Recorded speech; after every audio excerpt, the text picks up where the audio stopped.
Сәлем достар, менің каналыма қош келдіңіздер. Бүгін біздер мясной пирог дайындаймыз, яғни етті бәліш. Ең алдымен мясной пирогымыздың қамырын дайындауға кірісеміз. Ол үшін біздер айранымызды, қаймағымызды, тұз, қантымызды және жұмыртқамызды үлкендеу бір ыдысқа барлығын салып аламыз да миксерлейтін боламыз. Миксерлеп болғаннан кейін ас содасына 70% уксусымызды құйып араластырып аламыз да осы қоспамызға қосамыз. Кішкене миксерлеп араластырып аламыз да одан кейін осы қоспамызға бөлме температурасында тұрған сары майымызды қосып тағы да миксерлейміз.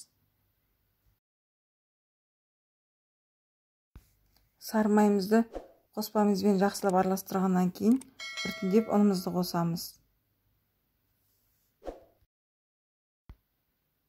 Ұнымыздың барлығын қосып болғаннан кейін жақсылап қамырымызды басып дайындап аламыз. Қамырымызды әбден басып болғаннан кейін пакетке салып 20-30 минутқа тоңазытқышқа салып аламыз. Енді салмасын дайындауға кірісеміз. Салмасын дайындау үшін біздерге тартылған ет, 40 қабат, пияз, тұз және қара бұрыш қажет болады. Алдымен пиязымызды 4 бұрыштап, ұсақтап турап аламыз. Одан кейін орам жапырағымызды уақтап, ұсақтап турап аламыз. Дәл видеодағыдай. 40 қабатымызды турап болғаннан кейін жаңағы тартылған етпен пияз туралған қоспамызға бұрышпен тұзымызды қосып жақсылап араластырамыз. Ал 40 қабатымызды табаға май құйып қуыратын боламыз.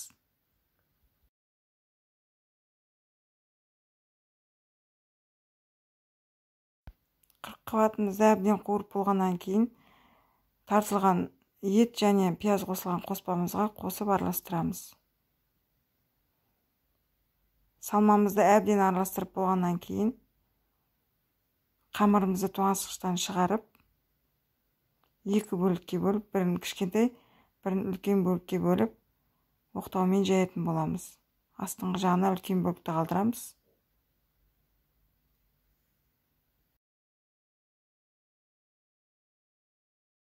Қамырымыздың астыңғы бөлігін оқтаумен жайып алғаннан кейін оны противеньге жайып шығамыз. Одан кейін дайын салмамызды осы қамырымыздың үстіне біркелкі қылып, барлық жеріне бірдей қылып, тегістей жағып шығамыз. Мен мұнда 40 қабатты қосқан себебім маған өзіме ұнайды 40 қабат қосқан. Оның дәмі ерекше болады және біздің пирогымыз сочный болып шығады. Өздеріңіздің қалауларыңыз біледі, бұл 40 қабатты қоспасаңыздар да болады, тек қана фаршпен, яғни пияздан да жасауға болады. Енді қамырымыздың екінші кішкене бөлігін оқтаумен жайып аламыз да пирогымыздың бетіне беттестіріп, жандарын бүктеп қосып шығамыз. Достар, менің каналыма тіркеліп кетуді ұмытпаңыздар.